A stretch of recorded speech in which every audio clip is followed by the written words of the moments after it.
Now on cuts.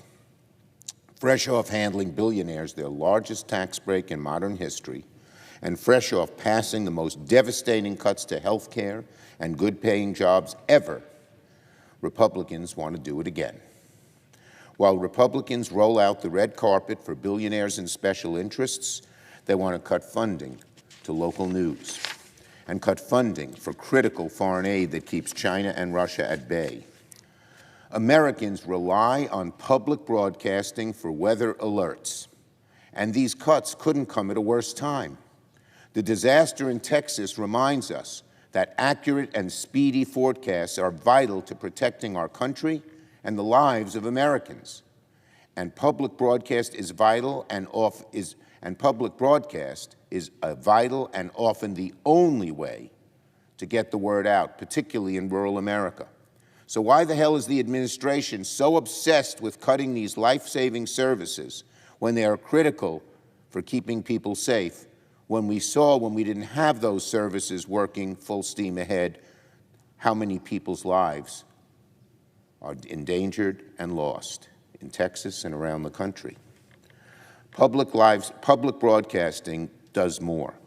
It is crucial for Americans to receive the local news, for keeping track of City Hall, for understanding what's happening in their local school boards, for updates on public events, festivals, for educational programming, when we know that traditional television is having a lot of trouble.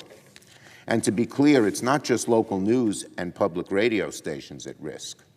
This package endangers national security, our own national security. American aid is vital for preventing pandemics and diseases throughout the world. Foreign aid helps farmers. It helps American researchers. It helps U.S. businesses. And more importantly, American aid is vital to holding the line against the Chinese Communist Party and Vladimir Putin. If Republicans eviscerate foreign aid, our adversaries will celebrate America's retreat and move to fill the vacuum. The worst part is that these recession cuts are the beginning only. This package, as bad as it is a piece of a larger puzzle for Republicans. Their goal is to use rescissions, impoundment, and pocket rescissions to eradicate any bit of bipartisanship out of appropriations, and will pave the way for deeper and even more serious spending cuts on things like health care, food assistance, energy, and so many other areas. In fact, many in the Freedom Caucus claim that Donald Trump and Republican leaders promised these deeper cuts by these means in exchange for their vote on the big ugly bill. We know that Donald Trump and Russell Vought want to send another rescissions package later this summer. Are they going to make more cuts to Medicaid? Are they going to make more cuts to education or nutrition services or aid for veterans?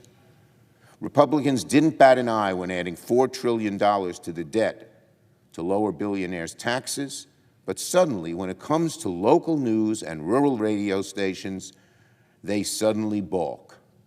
They say it's waste. That's disgusting.